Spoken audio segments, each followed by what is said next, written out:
am turning this little room into my crafty sanctuary. This is all my stuff. Look at my wall, my child's self on it. You'll soon see that I always have iced coffee, water, and a joint with me.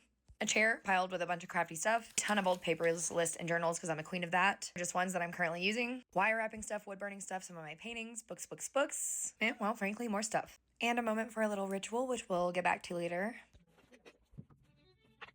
And another thing that I wanted to talk about with the whole process is the fact that I'm learning to, it feels pivotal and monumental because I'm learning to ground into and feel safe to ground into a space. I've lived on my own a lot before in different apartments, but I never really decorated the space because I always knew that I was going to leave. And I did end up going and living out of my car and, traveling a bit, grounding in Colorado.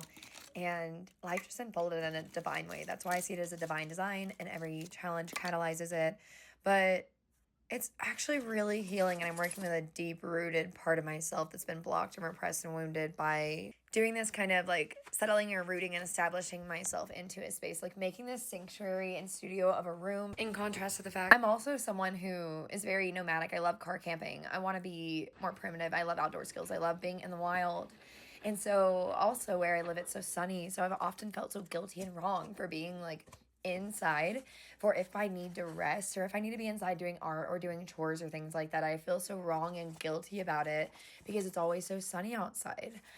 It's a nuanced topic and a privileged problem, but due to abandonment and neglect and moving so many numerous times throughout my life that it was so normal that it's almost like partly something that was suppressed. I just realized that it's really healing for the inner child just to kind of root in somewhere for a bit. While not working on my crafty little expression sanctuary, I got ample dancing in, wandered around the mountains, and just gave my blessings and squealed, grounded and earthed myself. I danced while making candles for myself with local beeswax. I absolutely love it so much. So I just got to moving and grooving and somatic shaking and just twirling, and I just love that this is my essence. The energy is always different around an open flame. They figured it out that we're gonna do it anyway. Can't do anything without getting an ample crying either, really processing, just part of navigating, working through emotions, and of course, dancing. All in one day, all within like a few minutes, honestly. So I've dealt with creative expression blockages for, I guess, my whole life. And it was so deep that I didn't realize it, suppression, repression, denial, early onset childhood rejection, and exiling of these aspects of ourselves, our creative expression, our fluid motion, our dance, our curiosity, our play. When that's damaged early on,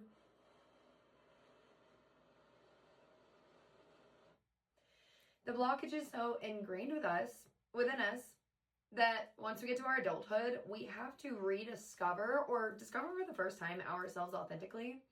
And I'm a writer, I'm a painter, I'm a drawing sketch artist. I love realism, I love photography. I've done modeling, I've done wood burning, I've done wire wrapping and making jewelry. And actually, I'm kind of dumbfounded and surprised by how much I actually have done and created, and how much I have to surround myself by in this room of just what I've created, what I've painted, what I've drawn, etc. Because I've had excruciating pain, an overwhelm of all the ideas I have, and a feeling of remorse, wasted, like regret of how much I could have written, how much I could have drawn already, and how that could be my career, my livelihood, my lifestyle. So I realize this wounded aspect of myself that's basically my inner child being like, oh my God, or myself being like, I could be expressed, I could play, I could be creative, I could inspire and help other people through my words, through my own creative expression, because I do alchemize and transcend and work through and depict beautiful lessons of that which I've derived from my life experiences, hardships, etc., through paintings and photography and writing and poetry and singing and playing guitar and all forms of expression. And truly, we're all artists. Expression is the most natural human thing, just like emotions. But again, suppression and repression of it is one of the most natural things in the capitalistic consumeristic society that has us dilute and distort and live through fragmented perceptions and lenses of ourselves. And when we're operating from that, we're never fully whole. And I think it comes to an extent where it becomes way too excruciating, way more painful to remain tight in a bud than it does to risk blooming, right? basically there comes a point in a creative individual's life where you're like, I'm going to check the fuck out if I'm not allowed to read, write, play, dance, explore nature, inspire other people,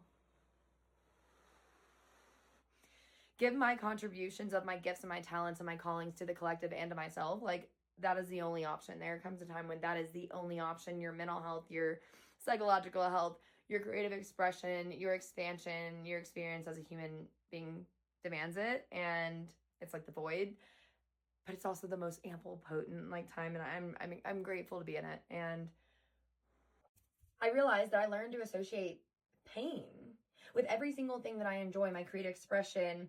And, you know, often we know as writers and artists that a lot of our greatest work comes from pain. So that's why it's like we're smoking cigarettes and caffeinating ourselves and have bad relationships and stuff like that. But we really are some of our experiences. And now I realize, like, I had a lot of chaotic, wild experiences, etc., like that. Like, you know, different relationships, different experiences in my teenagers and earlier life than now. And now I get to decompress and integrate and metabolize and process on everything I've experienced throughout my life, the lessons, the wisdom, the trauma that's created CPTSD and bipolar, BPD, and all these other things, and so much. I now get the time to be safe. I now get the time to focus on and prioritize my well-being and my creative expression. And that was catalyzed by, of course, a burnout, overgiving myself, you know, resentment and contempt, and realizing rage as sorrow and grief, deeply ingrained, but being disguised as a more defensive coping mechanism because we weren't safe to be sorrow, you know, mournful, like. But now I am, and a big part of this is working through creative blockages. My writing, my art, painting, drawing, doodling, being crafty, reducing, reusing, recycling, upcycling. Like, what else is there to do? Like, then introspect and learn from your own psychology. You know, I'm just so grateful for it. And I realize so many aspects of my life are divinely orchestrated and choreographed to be the way that it is. Choreographed? Yeah.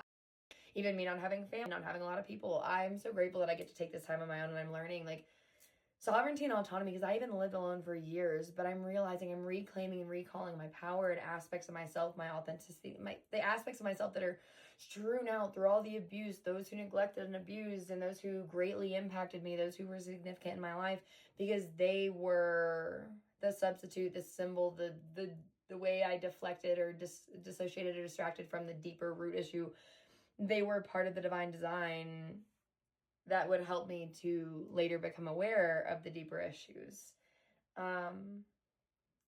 And so I just do little rituals like this to cleanse my space, and I'm physically trying to cleanse the space and organize, and, you know, here we are.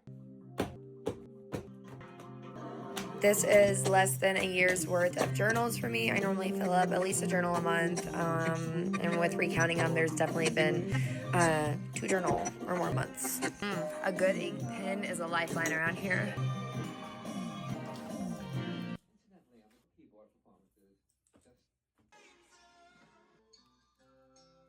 Perpetually journaling, and of course with my comfort drinks and joint, and my hand-dipped tapered candles.